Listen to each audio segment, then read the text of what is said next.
পৃথিবীর ১০০টি ধ্বংসপ্রায় ঐতিহাসিক শহরের একটি হল পানাম নগর। ওয়ার্ল্ড মনুমেন্ট ফান্ড ২০০৬ সালে পানাম নগরকে বিশ্বের ধ্বংসপ্রায় ১০০টি ঐতিহাসিক স্থাপনার তালিকায় প্রকাশ করে। বড়নগর, হাসনগর, পানাম নগর, প্রাচীন সোনারগাঁর এই তিন নগরের মধ্যে পানাম ছিল সবচেয়ে আকর্ষণীয়। আজ থেকে প্রায় ৪৫০ বছর আগে বারভূঁইয়ার দলপতি ঈশা খাঁ ১৫ শতকে বাংলার প্রথম রাজধানী স্থাপন করেছিলেন এই সোনারগাঁওতে। সোনারগাঁর ২০ বর্গ কিলোমিটার এলাকা জুড়ে এই নগরী গড়ে উঠেছে।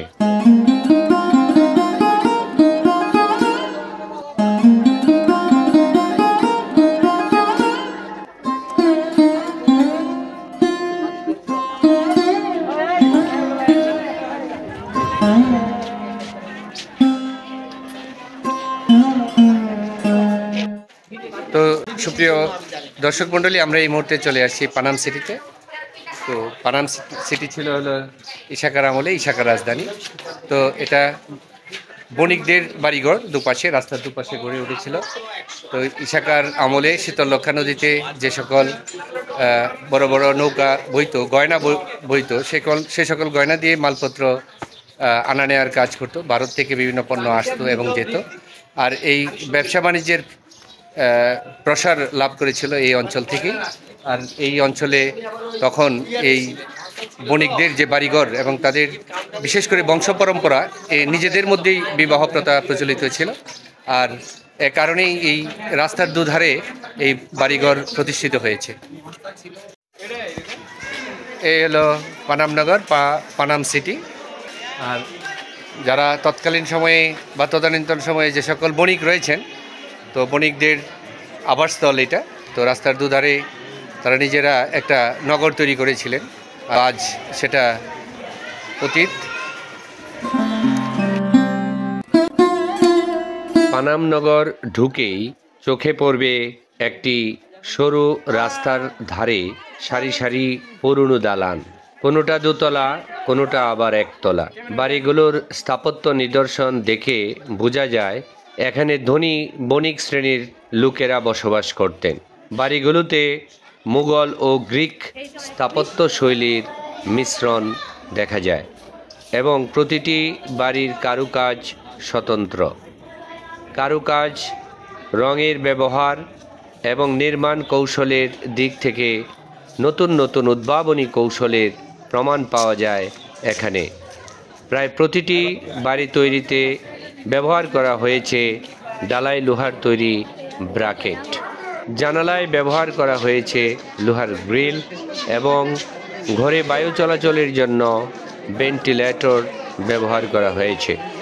সবচেয়ে উল্লেখযোগ্য হলো বাড়িগুলোতে কাস্ট আয়রনের নিখুঁত কাজ আছে এবং ইউরোপে ব্যবহৃত কাস্ট আয়রনের কাজের সাথে এই কাজের অনেক মিল লক্ষ্য করা যায়। এছাড়াও মেঝেতে লাল, সাদা, কালো মোজাইকের কারুকাজ লক্ষণীয়। নগরীর ভিতরে আবাসিক ভবন ছাড়াও আছে মসজিদ, মন্দির, গির্জা, মঠ, গোসলখানা, নাচঘর, পান্থশালা, চিত্রশালা, খাজাঞ্চিখানা, দরবার কক্ষ, গুপ্তপথ, বিচারালয়, পুরনো জাদুঘর। এছাড়াও আছে ৪০০ বছরের পুরনো টাকশাল বাড়ি। পানাম নগরে টিকে থাকা বাড়িগুলোর মধ্যে ৫২টি বাড়ি উল্লেখযোগ্য। পানাম সড়কের উত্তর পাশে ৩১টি আর দক্ষিণ পাশে ২১টি বাড়ি রয়েছে। প্রায় প্রতিটি বাড়ি দুটি অংশে বিভক্ত, একটি বহির্বাটি এবং অন্যটি অন্দরবাটি, এবং বাড়ির সামনে উন্মুক্ত উঠান আছে। প্রতিটি বাড়ি পরস্পর থেকে নির্দিষ্ট দূরে অবস্থিত।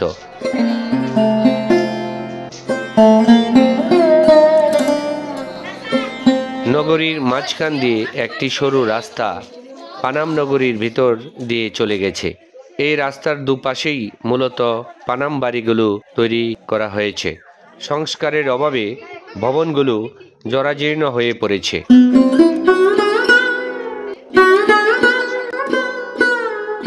প্রায় প্রতিটি বাড়িতে লাগানো আছে ঝুঁকিপূর্ণ ভবন ট্যাগ। ভবনের জানালাগুলো ইটের গাঁথুনি দিয়ে বন্ধ করে দেওয়া হয়েছে। পানাম পুলের কাছে দুলালপুর সড়কের খুব কাছেই রয়েছে ইস্ট ইন্ডিয়া কোম্পানি কর্তৃক তৈরিকৃত নীলকুঠি। নীল চাষের নির্মম ইতিহাসের সাক্ষী হয়ে আছে পানাম নীলকুঠি। এছাড়া এখানে আছে সুলতান আলাউদ্দিন হোসেন শাহীর শাসনামলে নির্মিত একটি মসজিদ। মসজিদের নাম গোয়ালদি হোসেন শাহী মসজিদ। সোনারগাঁও লোকশিল্প জাদুঘর থেকে পশ্চিম দিকে রয়েছে এই মসজিদটি। মগরাপাড়া থেকে দক্ষিণ দিকে আরও কিছু ইমারত আছে, যেমন 12 আউলিয়ার মাজার, হজরত শাহ ইব্রাহিম দানিশমন্দা এবং তার বংশধরদের মাজার, দমদম দুর্গ ইত্যাদি। পানাম নগরে রয়েছে অসংখ্য ঐতিহাসিক নিদর্শন। ইশাকার ছেলে মুসা খাঁ প্রমুখ ভবন তৈরি করেছিলেন তা রয়েছে। তেমনি রয়েছে ফতেহ শাহের মাজার, সোনাকান্দা দুর্গ, পঞ্চপীরের মাজার, চিলেকোঠা সহ অসংখ্য পুরাতাত্ত্বিক নিদর্শন।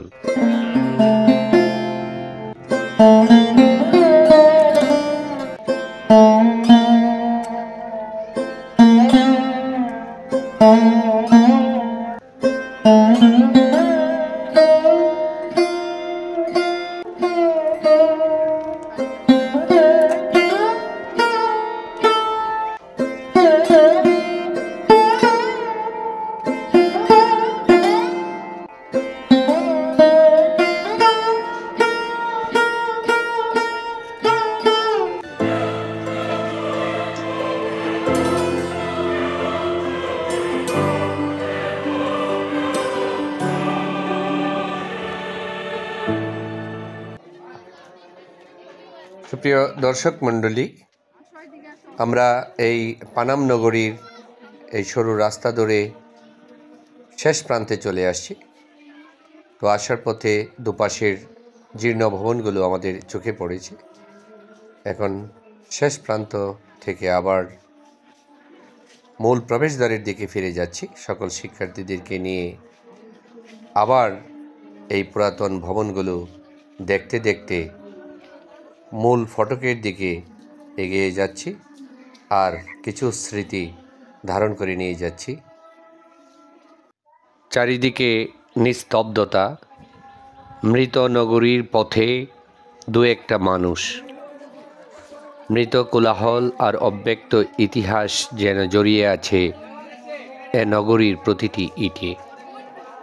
পথের দুধারে কালের সাক্ষী হয়ে দাঁড়িয়ে থাকা ধ্বংসপ্রাপ্ত ভবন আর কাঠামোগুলো যেন হারানো জৌলুসের কথা জানান দিচ্ছে। প্রায় 450 বছর আগে এ নগরী কতটা সমৃদ্ধ ছিল তা বারবার ভাবতে বাধ্য করে রাস্তার দুপাশের দুতল ত্রিতল ভবনগুলো। পানাম নগরের পথে হাঁটতে হাঁটতে মনে হতেই পারে আমরা যেন সেই ইশাকার প্রাচীন আমলে পৌঁছে গিয়েছি।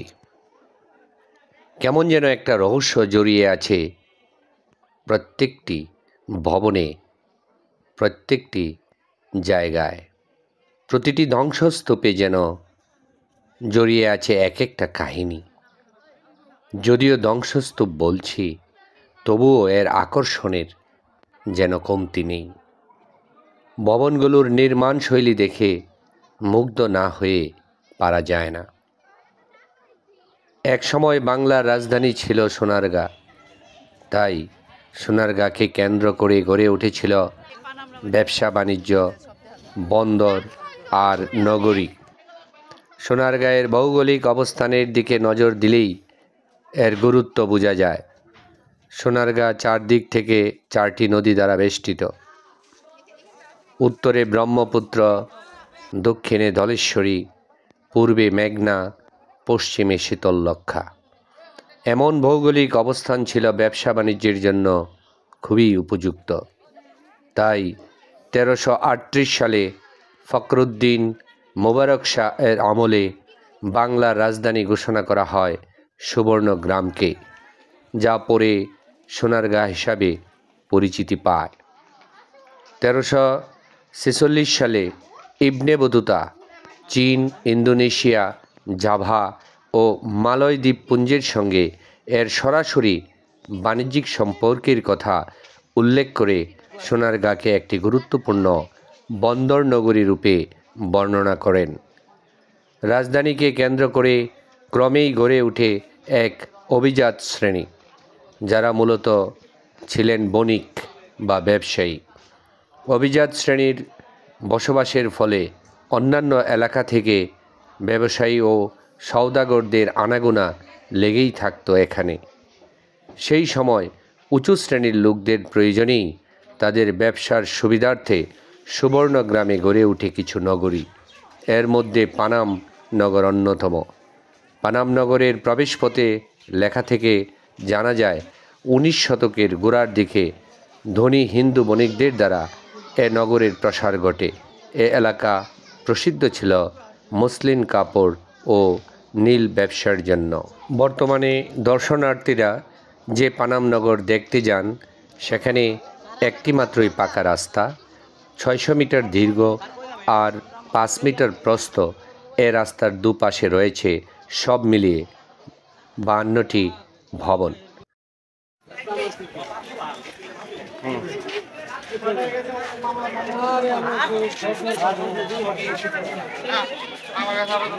ভবনগুলোতে স্থানীয় নির্মাণ শিল্পের ছোঁয়া থাকলেও মূলত নির্মিত হয়েছে ইউরোপীয় ও মুঘল স্থাপত্য রীতির মিশ্রণে। ভবনের দেয়ালগুলো বেশ প্রশস্ত।